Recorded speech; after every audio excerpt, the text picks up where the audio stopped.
إن الحمد لله نحمده ونستعينه ونستغفره ونعوذ بالله من شرور أنفسنا ومن سيئات أعمالنا من يهده الله فلا مضل له ومن يضلل فلا هادي له وأشهد أن لا إله إلا الله وحده لا شريك له وأشهد أن محمدا عبده ورسوله صلى الله عليه وعلى آله وأصحابه والتابعين لهم بإحسان إلى يوم الدين وسلم تسليما كثيرا أما بعد تجيث لافدريمة تقنى الله سبحانه وتعالى أتا لافدرين ndihmë dhe falje vetëm prej Tij kërkojmë.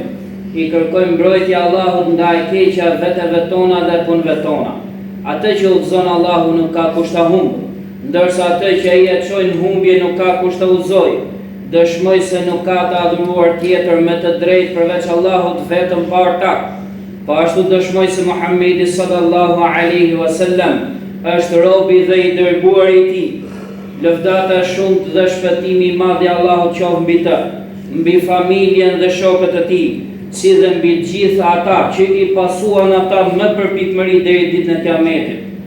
Envijim, robërt Allahut, kini frikë Allahun ashtu siç meriton ai të kihet frikë. Robërt Allahut, sot do të flasim në dasht Allahut për zbritjen e shpalljes mbi pejgamberin ton sallallahu alaihi wasallam. I dërguari Allahut sallallahu alaihi wasallam para se të mbërrinte mosha 40 vjeçare dhe para se të zbriste shpallja mbi të, ai është dalluar nga Allahu me shenja të mëdha, të cilat tregonin për pozitën e veçantë të tij. Madje gurët, pemët dhe malet e njihnin atë dhe i jepnin selam atij. Ndaj nga Jabir ibn Samura radiallahu anhu transmetohet se i dërguari Allahut sallallahu alaihi wasallam ka thënë: unë njoh një gur në Mekë i cili më jep të selam para se të dërgohesha si pejgamber. Vërtet, unë njoh tani atë. Ndërsa Aliu radiallahu anhu transmetohet se ka thënë: ishim me të dërguarin e Allahut sallallahu alaihi wasallam në Mekë. Kështu ai doli në disa anë të saj dhe nuk kishte pemë apo mal që shfaqej para tij, vetëse i thoshte assalamu alejke ya Rasulullah. Shpëtimi i Allahut qoftë mbi ty, o i dërguari i Allahut. Robërt Allahut, paraardhës së shpalljes pejgamberi sallallahu alaihi wasallam e donte shumë vetmin, pra e donte shumë që të qëndronte vetëm dhe qëndrimin larg nga njerëzit. Kjo për shkak të besimeve të kota që shihte tek ata, sikurse ishte adhurimi i idhujve, për ulje para statujave e shumë devijime dhe zakone të këqija me të cilat ata jetonin. Sa më shumë afrohej koha e shpalljes, aq më shumë i shtohej dashuria për vetmin. Ai nuk shihte ndonjë ëndër, veçse ajo i vinte qartë si drita e agimit. Të gjitha këto ishin shenja dhe përgatitje që paraprinin ardhjen e profecisë së Tij sallallahu alaihi wasallam. Ndaj, kur i dërguari Allahut sallallahu alaihi wasallam arriti moshën 40 vjeçare, Allahu e nderoi atë me zbritjen e shpalljes. Kjo ndodhi ditën e hënë në muajin e Ramazanit. Dhe kjo shpallje që i zbriti atij sallallahu alaihi wasallam ishte e njëjta shpallje me cilën Allahu i lartësuar i nderoi dhe edhe pejgamberët e mëparshëm. Prandaj Allahu i lartësuar thot: inna auhayna ilayka kama auhayna ila Nuhi wan nabiyina min ba'di. Me të vërtetë ne të kemi shpallur ty, ashtu siç i shpallëm Nuhut dhe pejgamberëve pas tij. Atëherë, si filloi zbritja e shpalljes? Le të dëgjojmë së bashku ngjarjen e fillimit të shpalljes në shpellën Hira, ku pejgamberi sallallahu alaihi wasallam adhuronte Zotin e tij dhe qëndronte i vetmuar duke ju përkushtuar atij. Kështu nga nëna e besimtarëve Aisha radiallahu anha transmetohet se ka thënë: gjëja e parë me cilën filloi shpallja tek i dërguari Allahut sallallahu alaihi wasallam ishte ëndra e vërtet gjatë gjumit. Ai nuk shihte asnjë ëndër përveç se ajo i vinte qartë si drita e agimit. Pastaj, atij u bë dashur vetmia. Kështu ai shkonte dhe vetmohej në shpellën Hira, dhe aty bënte adhurim. bën të adhurim pra disa net para se të kthehej tek familja e tij. Për këtë gjë, ai merrte furnizime me vete. Pastaj kthehej tek Khadija radiallahu anha dhe merrte përsëri furnizime për një periudhë kohe të ngjashme me të parë, derisa erdhi e vërteta, ndërsa ai ishte në shpellën Hira. Atëherë ati erdhi engjëlli Gjibril a.s. dhe i tha, Iqra, lexo. Ai tha, unë nuk di të lexoj. Ai përsëri tha, thot pejgamberi sallallahu alaihi wasallam, pastaj më kapi dhe më shtrëngoi fort, derisa më kaploi lodhjen maksimum. Pastaj më lëshoi dhe më tha, Iqra, lexo. Unë thash, unë nuk di të lexoj. Pastaj më kapi për herë të dytë dhe më shtrëngoi derisa më kaploi lodhjen në maksimum. Pastaj më tha pra sërish lexo. Unë thash, unë nuk di të lexoj. Pastaj më kapi për herë të tretë dhe më shtrëngoi derisa më kaploi lodhjen në maksimum. Pastaj më lëshoi dhe tha, Iqra bismi rabbika alladhi khalaq, khalaqal insana min 'alaq, Iqra wa rabbuka al-akram, alladhi 'allama bil qalam. الذي علم بالقلم علم الإنسان ما لم يعلم. Lexo me emrin e Zotit tënd i cili krijoi njeriu nga një copë gjaku e piksur. Lexo pasi Zoti yt është më bujari. Ai që mësoi shkrimin me penë, i mësoi njeriu atë që nuk e dinte. Pastaj dërguari Allahut sallallahu alaihi wasallam u kthye me këtë shpallje ndërsa zemra e tij dridhej. Hyri tek Khadija e bia e Khuwailidit radiallahu anha dhe tha, më mbuloni. Ata e mbuluan derisa ju largu Afrika. Pastaj i tregoi Khadijës radiallahu anha atë që kishte ndodhur dhe i tha, vërtet unë u friksova për veten time.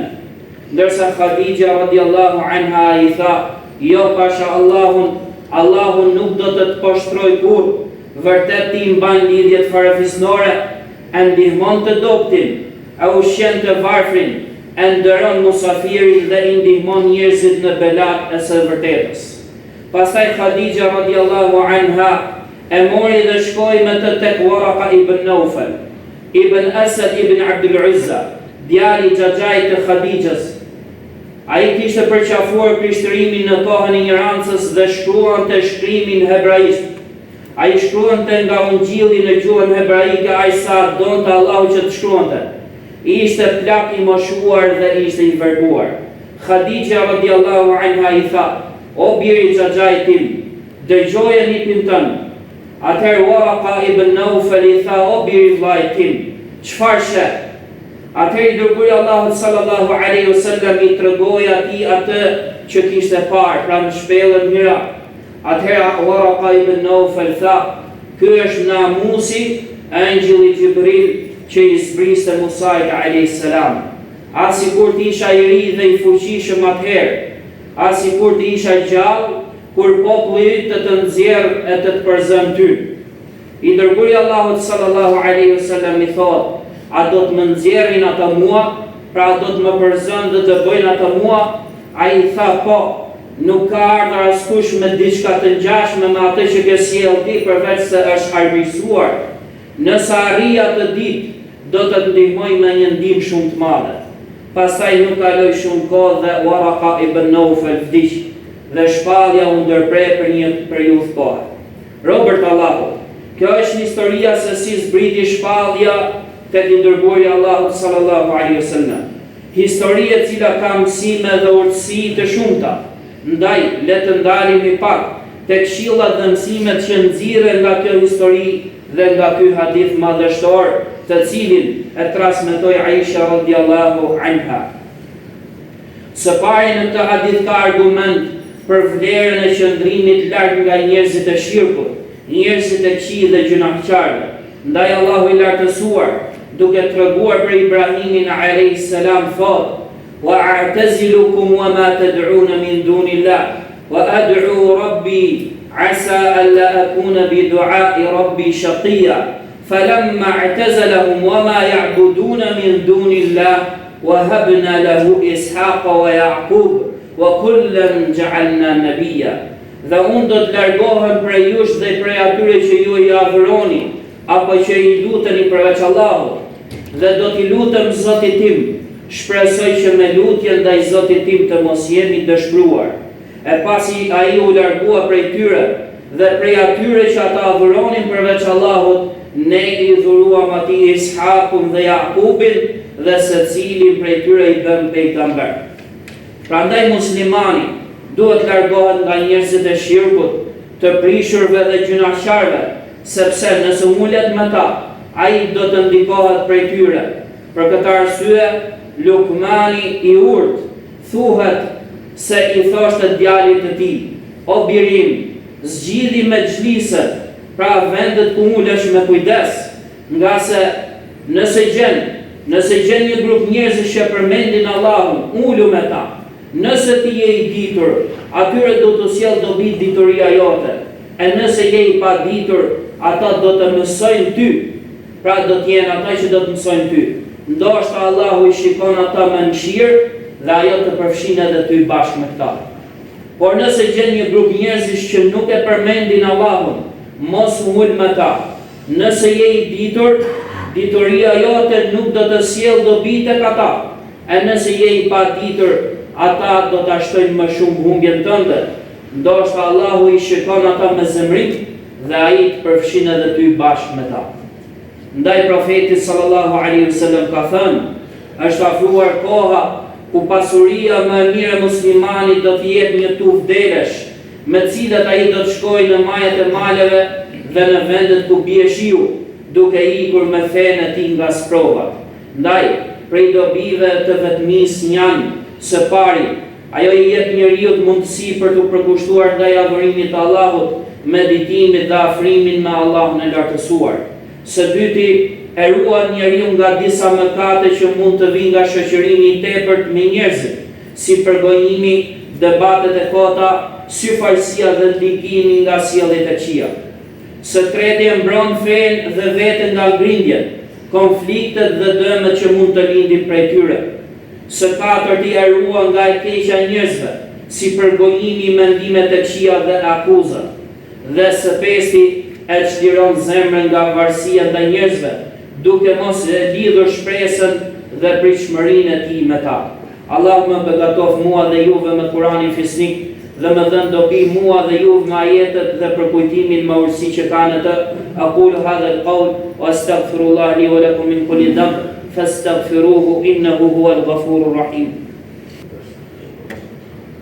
Alhamdulillahi ala fadlihi wa ihsanihi وأشكره على توفيقه وامتنانه وأشهد أن لا إله إلا الله وحده لا شريك له وأشهد أن محمدا عبده ورسوله أما بعد. Robert Allahut, së dyti, në këtë hadith është përmendur vlera e nënës së besimtarëve, Khadijës radhiyallahu anha. Ajo na ka dhënë një shembull të lartë të bashkëshortes së mirë, dhe se si ajo ishte shembull i gruas së devotshme që ndihmon burrin e saj në adhurim. Ajo përgatiste për pejgamberin sallallahu alaihi wasallam furnizimet që ai merrte me vete dhe që shkonte në shpellën hira për të adhuruar Allahun e lartësuar. Kur i mbaronin ato, ai kthehej tek ajo dhe merrte përsëri furnizime të tjera. Po ashtu ajo ishte që ja largoi shqetësimin dhe frikën atij kur ai u kthye tek ajo pas britjes së shpalljes dhe tha: "O Khadijë, unë u friksova për veten time." Ndërsa ajo i tha: "Jo, pash Allahun, Allahu nuk do të poshtroj kurrë."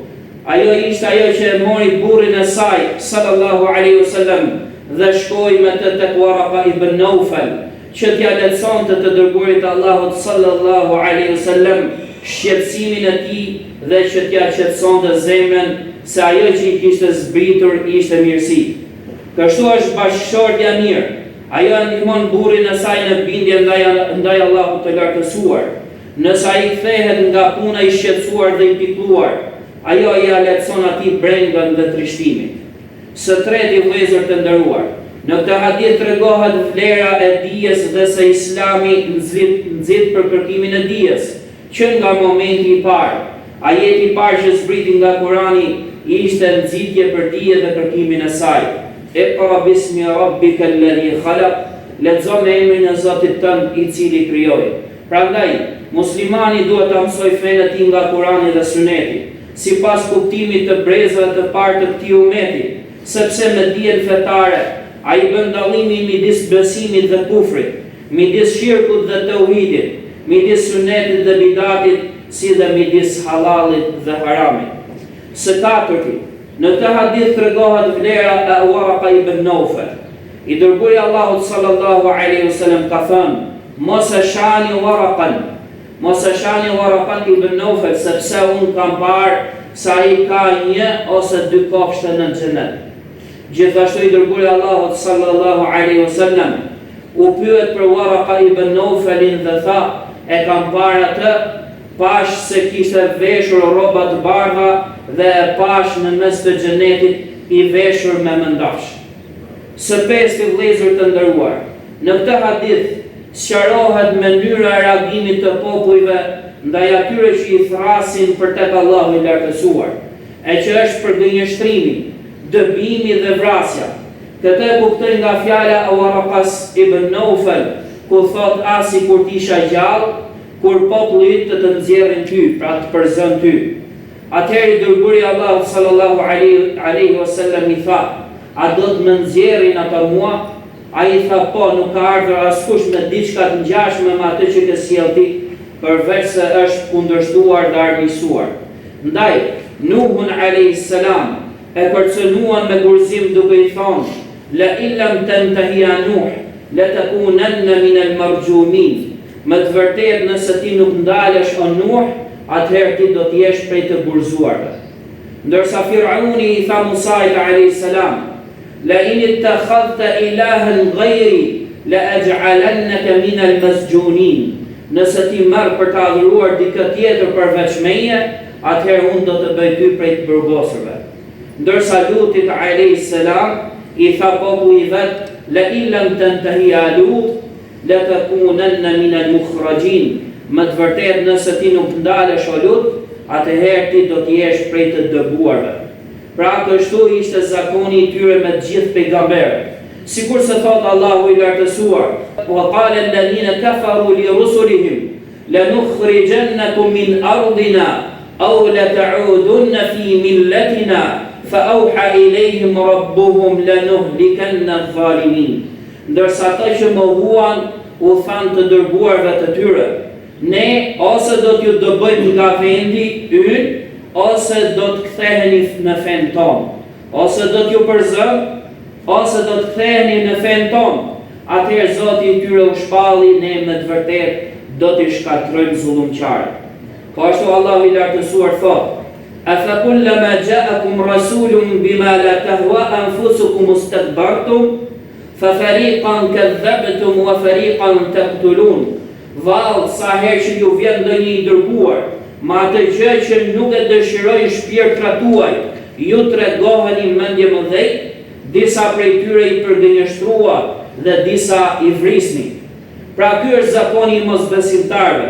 Ja ku janë jo besimtarët në çdo kohë dhe në çdo vend, kur gjen njerëz që i thrasin të tjerët në Islamin e vërtetë, ata u dalin përballë, i përgënjështrojnë, i luftojnë dhe i dëbojnë nga vendet e tyre. Prandaj mos u çudisni nga kjo, robërt Allahut, sepse kjo është përplasja mes vërtetës dhe të pavërtetës, por Allahu i lartësuar na ka njoftuar se përfundimi i mirë u takon të devotshmeve dhe se fitoria është për njerëzit e mirë. Ndaj Allahu i lartësuar thot: وَلَقَدْ كَتَبْنَا فِي الزَّبُورِ مِنْ بَعْدِ الذِّكْرِ أَنَّ الْأَرْضَ يَرِثُهَا عِبَادِيَ الصَّالِحُونَ.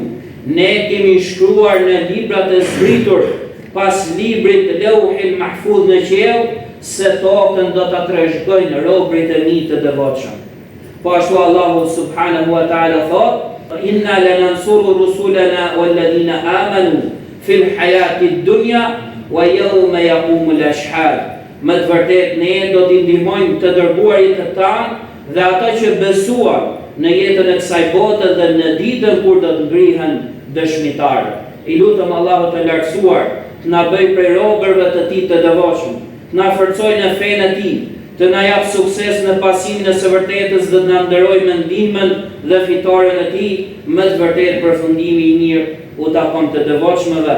Ibadallah, inna Allah ya'muru bil 'adli wal ihsan wa ita'i dhil qurba wa yanha 'anil fahsha'i wal munkari wal baghi ya'idukum la'allakum tadhakkarun. فاذكروا الله العظيم يذكركم واشكروه على نعمه يزدكم ولذكر الله أكبر والله يعلم ما تصنعون.